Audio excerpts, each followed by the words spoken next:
Hello everyone and welcome back to the Carcode YouTube channel. My name is Sam, and if you're new here, please make sure to hit that subscribe button down below and turn on the post notification bell so you're notified every single time I upload a new video. I normally make new car reviews, but this is a little bit different. Today we're going to be talking all about the new Volkswagen ID.2all, a new concept car that's just come out last week. ID.2all to everyone. 2025 sounds like a long way away, but it's literally 2 years away, so it's not far into the future at all. It also shows how quickly cars become cheaper and the technology is constantly evolving. Inside it's going to have a very lofty cabin, we're told, very similar in size to the Golf, and outside it's going to have polo proportions. Volkswagen actually want to make this a car that could be a first car. This is a car that is completely suitable for first cars. Simply put, our goal is to offer a car that is inside as spacious as a Golf, but outside as cute and small as a Polo, and for sure as affordable as a Polo. CEO Thomas Schaefer that it will be at this cost. Of course, UK prices may differ and we don't know the strength of the euro and the pound, so to be on the safe side we're saying under £25,000 as well as euros, just sort of matching that. To get the price down, Volkswagen have actually made a battery factory in Spain where they're going to be making their own batteries. Also be produced in Spain alongside the Cupra Urban Rebel, a Volkswagen SUV and a Skoda model. It's all going to be on the MEB Plus platform. And let's talk a little bit more about the design of the ID.2all. So it's highly inspired by classical Volkswagen designs. Now, a few journalists have actually teared it to shreds and sort of said it looks old-fashioned, you wouldn't bat an eyelid at it, it looks boring, it looks plain, blah blah blah. The fact that the Volkswagen ID.2all's got that timeless design is not a problem at all.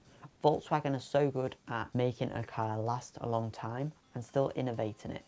They make timeless cars and they innovate ahead of the time without alienating people and making people a bit too confused.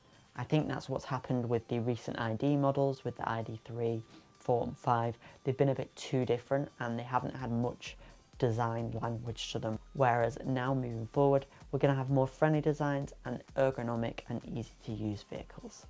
Of course, we're going to see in the upcoming years what other designs Volkswagen will make and if they're going to go a little bit more out there. Personally, I'm very excited by the look of this car. Now, I think Volkswagen are really going to focus on the customization options. Of course, the real production model has not been finalised. This has been made in the last 8 weeks, this concept car, so it shows what's possible. Volkswagen aren't only going to be releasing this car, they've already released the facelifted ID.3, now the ID.2all. They're going to have the full launch of the ID.7 next month, and the Passat and the Tiguan are also both going to be launched later on this year. If you are watching Volkswagen or Volkswagen Press, I'd love to come to a launch event this year. I personally really like the side profile of this car. The fact that they've done rear concealed door handles is excellent. I feel like they've really listened to consumers and they've listened to the car journalists all around the world, and it's so refreshing to see that. I'll insert a little clip of what Thomas from AutoGefühl said. I thought it was excellent. Finally, they are listening to the customers and not giving us what we never asked for. The wheels are 20-inch alloy wheels on this concept car. Hopefully these will be a little bit smaller on production vehicles, as I can imagine quite a harsh ride.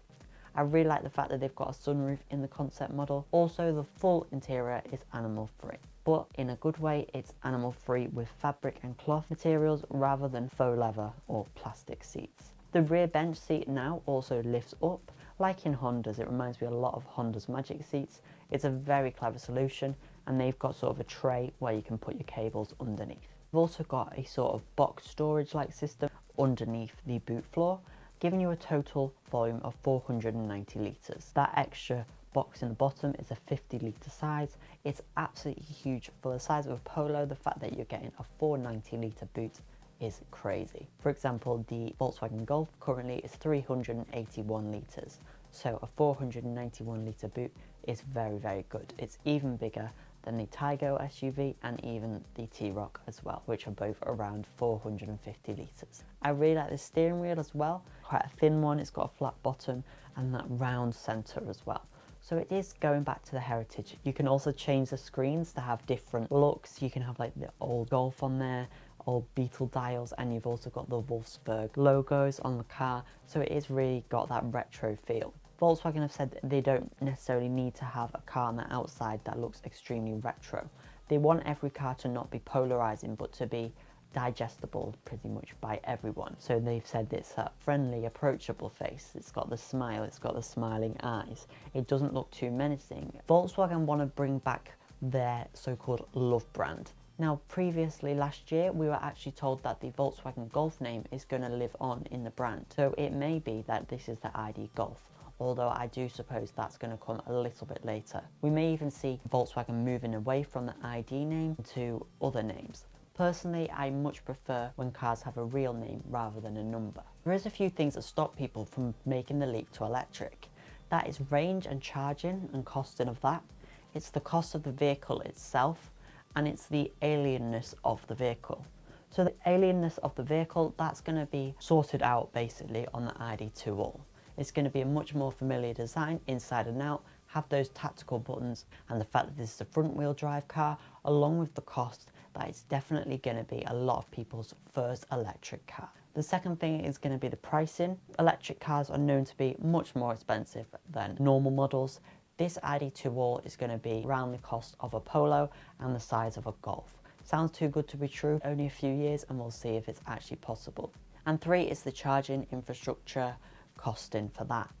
The fact that you can charge it from 10 to 80% in just 20 minutes is absolutely excellent. Under the half-an-hour mark, and 20 minutes seems okay for you to stop at services, go for a wee, have a quick bite to eat, or just have a little bit of fresh air. It's very quick, especially when there's going to be more chargers integrated into workplaces, into supermarkets, things like that, and hopefully more free infrastructure will be introduced very soon. Volkswagen say a Volkswagen doesn't become a Volkswagen until people are inside the car, and that's very true, as it is called the people's car. They want to make this one of the best mass-produced people's cars, like the original Beetle again. This car looks a very exciting proposition from Volkswagen. What do you think? Let me know what you think in the comments down below. I hope you enjoyed this video. I know it's a little bit different, but don't worry, I do have a review coming this week as well. This is a little supplementary video. I just thought I'd get in on the action, and I was very interested by the ID.2all, and I hope it gives you a bit more insight on the future of Volkswagen's EV. Thanks for watching, and I hope to see you very shortly for my new review.